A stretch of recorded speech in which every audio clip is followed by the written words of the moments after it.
What if I told you there's a pickup truck out there that you load from the side like a cargo plane?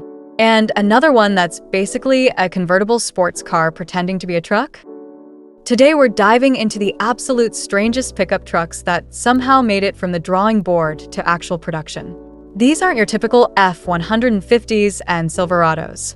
These are the vehicles that made engineers question their career choices and left customers scratching their heads at dealerships.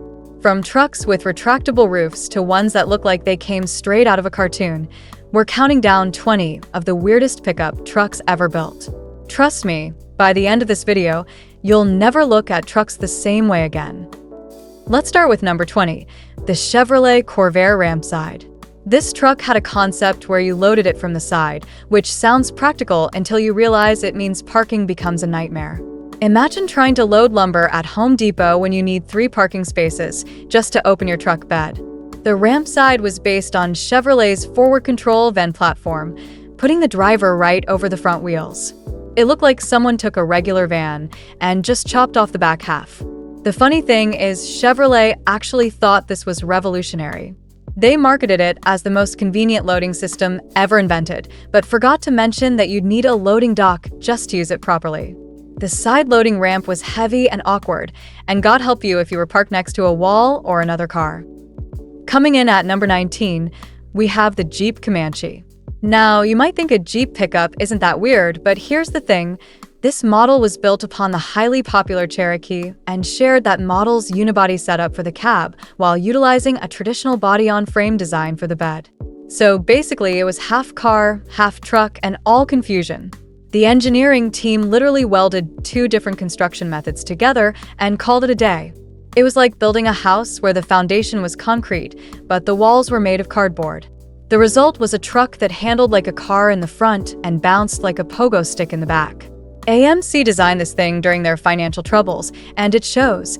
It was cheaper to use existing Cherokee parts than to design a proper truck frame from scratch. Number 18 brings us to the Lincoln Blackwood. The Lincoln Blackwood was an attempt by Lincoln to create a luxurious pickup truck that could compete with high-end SUVs. The bed was carpeted, actual carpet, like you'd find in a fancy hotel lobby. They also added a tonneau cover that was permanently attached, making it about as useful for hauling as a sports car.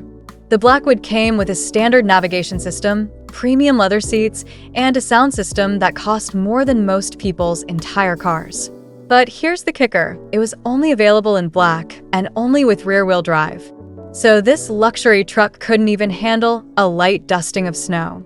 Lincoln thought they were creating the ultimate status symbol, but they ended up creating a truck that was too fancy to work and too weird to be taken seriously. At number 17, we meet the Dodge Midnight Express. This truck was built for drivers who wanted everyone within a 5-mile radius to know they were coming. The Midnight Express wasn't just a truck, it was a rolling disco ball. It featured gold pinstriping that caught the light like a Vegas casino, plush velour interiors that belonged in a 1970s bachelor pad, and enough chrome to blind approaching aircraft. The whole thing was painted in deep metallic blue with silver accents that made it look like it was wrapped in Christmas wrapping paper. Dodge marketed this as a lifestyle vehicle, but the only lifestyle it represented was that of someone who had won the lottery and immediately lost all sense of taste. Number 16 is the Rinspeed Tattoo.com. Yes, that's actually its name, complete with the .com part because this was built in 2001 when everyone thought the internet was going to revolutionize everything, including pickup trucks. This bright orange monstrosity looked like someone had taken a Hot Wheels car and scaled it up to full size using a photocopier. The most bizarre feature was a built-in crane designed to carry Bob, a motorized scooter that looked like it belonged in a science fiction movie. Swiss automaker Rinspeed clearly had too much fondue before designing this one. The truck's body was covered in tattoo-style graphics, hence the name, making it look like it belonged in a comic book rather than on actual roads.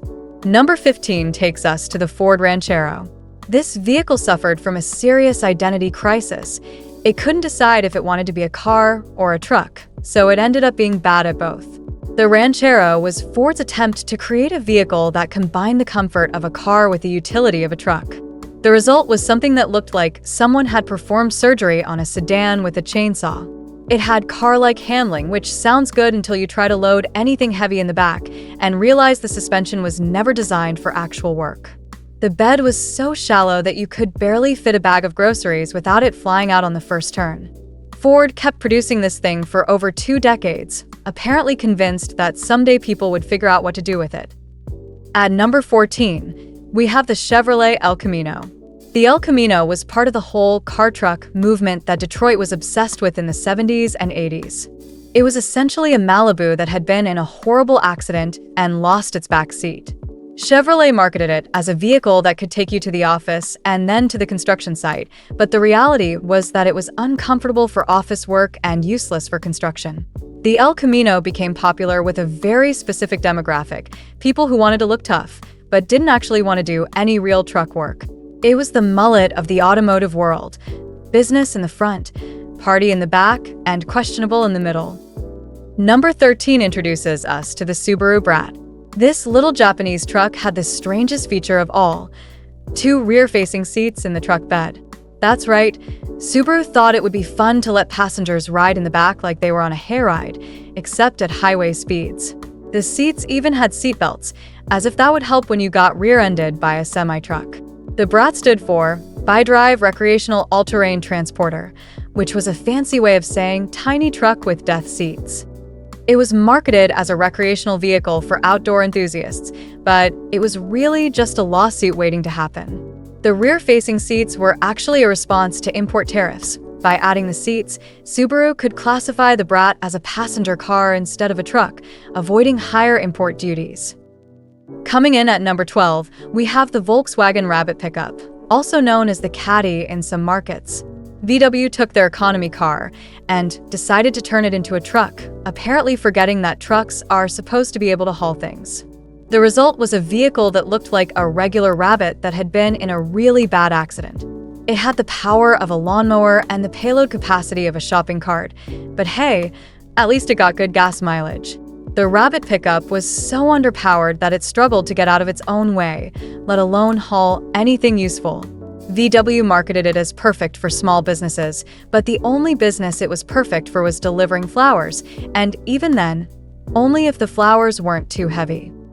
Number 11 brings us to the Dodge Rampage. This was Chrysler's answer to the compact pickup trend, based on their K-Car platform.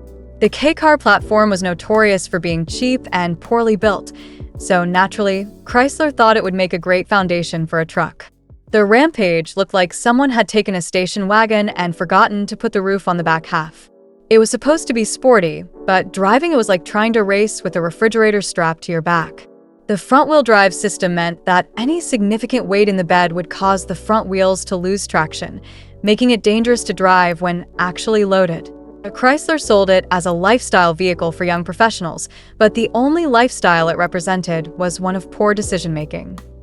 At number 10, we meet the Plymouth Scamp.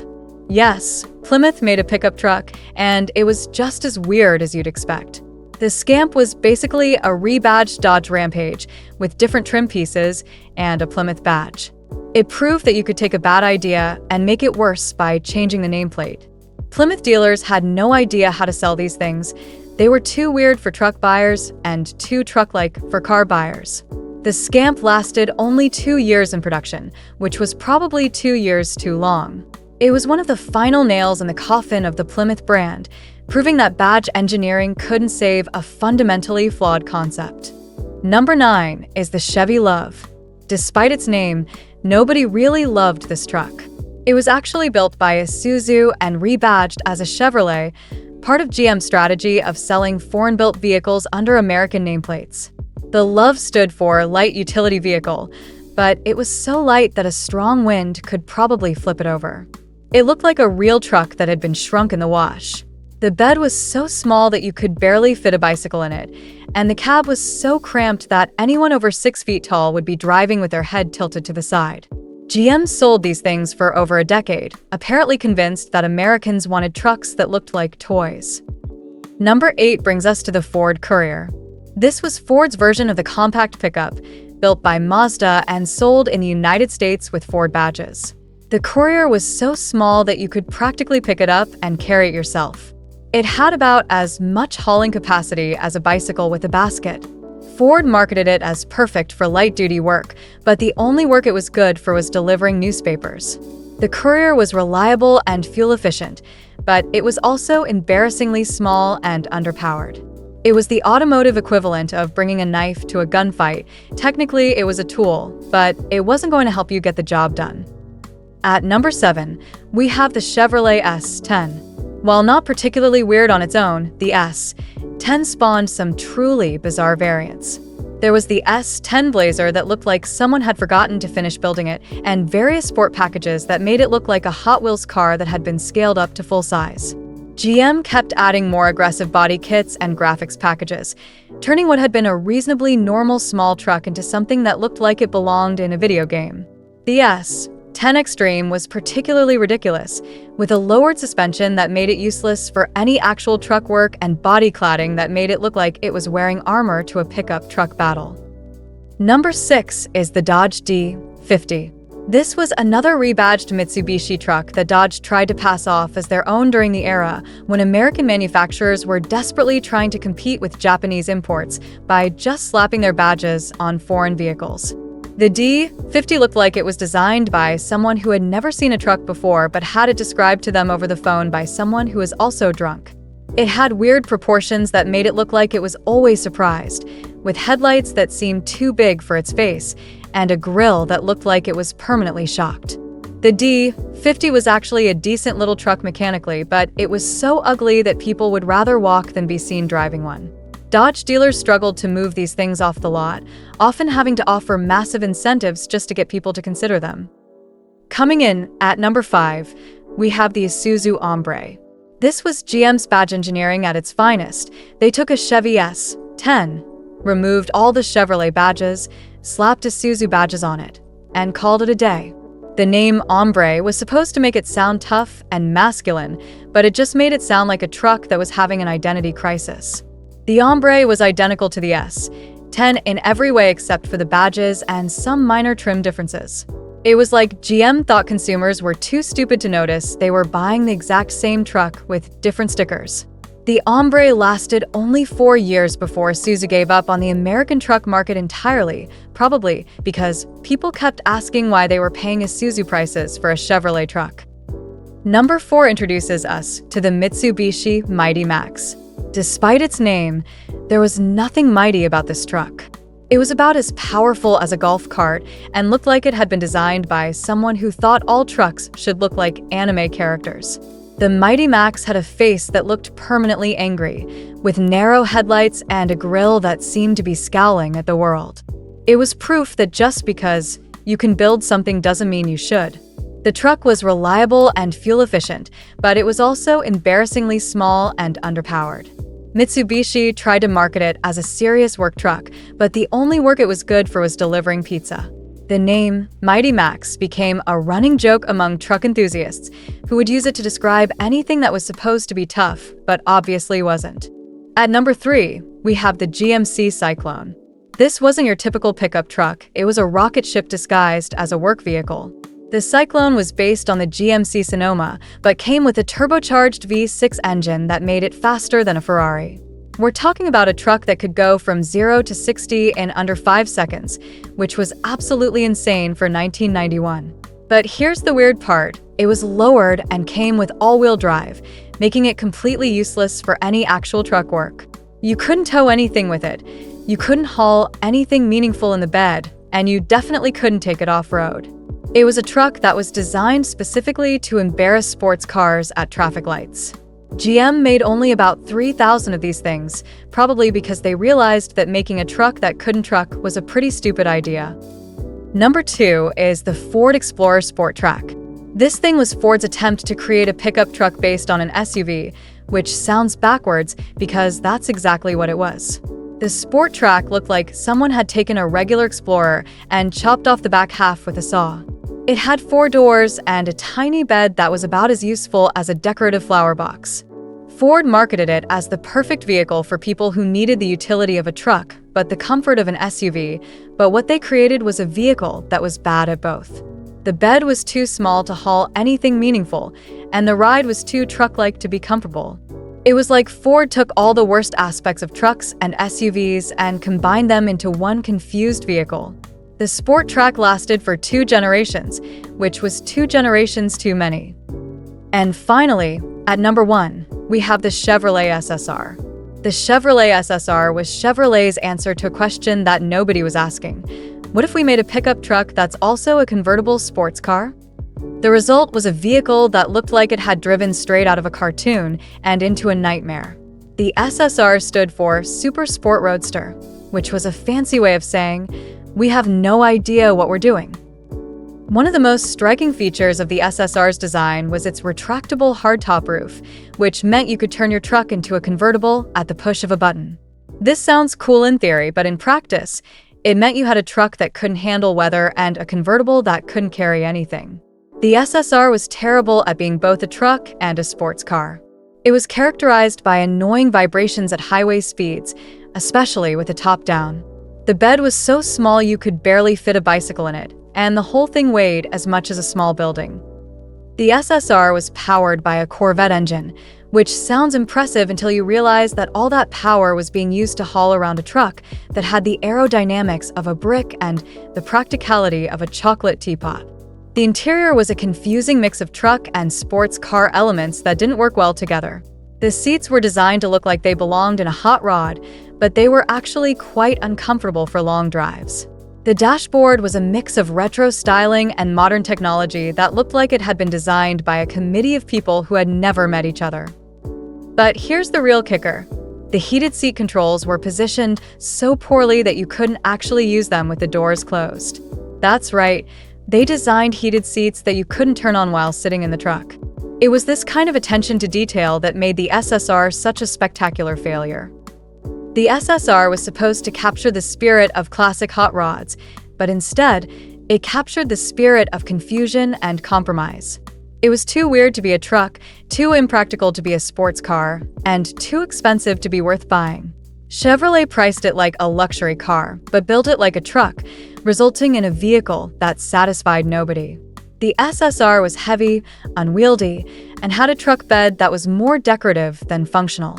It was like someone took a perfectly good Corvette and decided to ruin it by making it less practical and more expensive.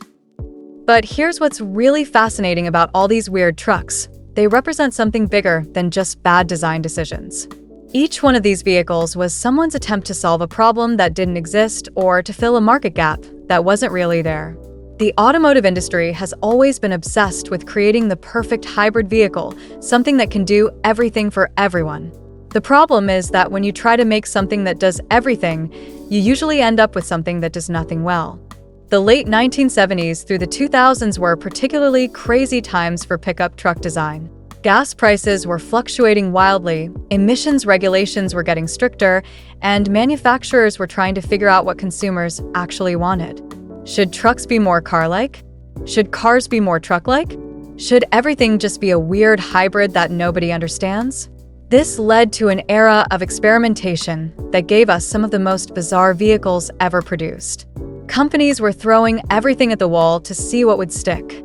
The result was a parade of vehicles that looked like they were designed by committee, where each committee member had a completely different idea of what a truck should be. The marketing departments were just as confused as the engineers. They had to figure out how to sell vehicles that didn't fit into any existing category. How do you market a truck that can't truck? How do you sell a convertible that looks like a construction vehicle? The answer, apparently, was to just throw a bunch of meaningless words together and hope for the best. Hence names like Super Sport Roadster and Bi-Drive Recreational All-Terrain Transporter. The real tragedy is that many of these trucks actually made it to production. These weren't just concept cars that were shown at auto shows and then forgotten. Real people bought these things. Real dealerships had to try to sell them. Real mechanics had to work on them. The Chevrolet SSR, for example, was in production for 3 years. 3 years! That means thousands of people looked at this convertible truck and thought, yes, this is exactly what I need in my life. It's a testament to human optimism and the power of marketing that any of these vehicles found buyers at all. What's even more amazing is that some of these weird trucks have now become collector's items. The same vehicles that nobody wanted when they were new are now sought after by enthusiasts who appreciate their weirdness. The Chevrolet SSR, which was a sales disaster when it was new, now commands premium prices on the used car market. The Subaru Brat, with its ridiculous rear-facing seats, is now considered a classic. It just goes to show that sometimes being spectacularly weird is better than being forgettably normal. The legacy of these weird trucks lives on in today's automotive industry. Modern manufacturers are still trying to create vehicles that blur the lines between different categories. We have SUVs that pretend to be trucks, trucks that pretend to be cars, and cars that pretend to be SUVs. The only difference is that today's weird vehicles are better engineered and more carefully thought out than the automotive experiments of the past. So there you have it, 20 of the weirdest pickup trucks ever built. From side-loading Corvairs to convertible Chevys, these vehicles prove that sometimes the automotive industry's reach exceeds its grasp. They're reminders that innovation isn't always improvement, and that just because you can build something doesn't mean you should. These trucks are now collector's items, not because they were good, but because they were so spectacularly weird that they've become fascinating pieces of automotive history. They're rolling reminders of an era when car companies were willing to take risks, even if those risks resulted in vehicles that looked like they were designed by someone who had never seen a truck before. The next time you see a regular pickup truck, take a moment to appreciate its normalcy. Because somewhere out there, there's a designer sketching up the next weird truck that will make us all question what we thought we knew about automobiles. And honestly, I can't wait to see what they come up with next. If you enjoyed this journey through automotive weirdness, you're going to love our next video, which you should totally watch after you subscribe, of course.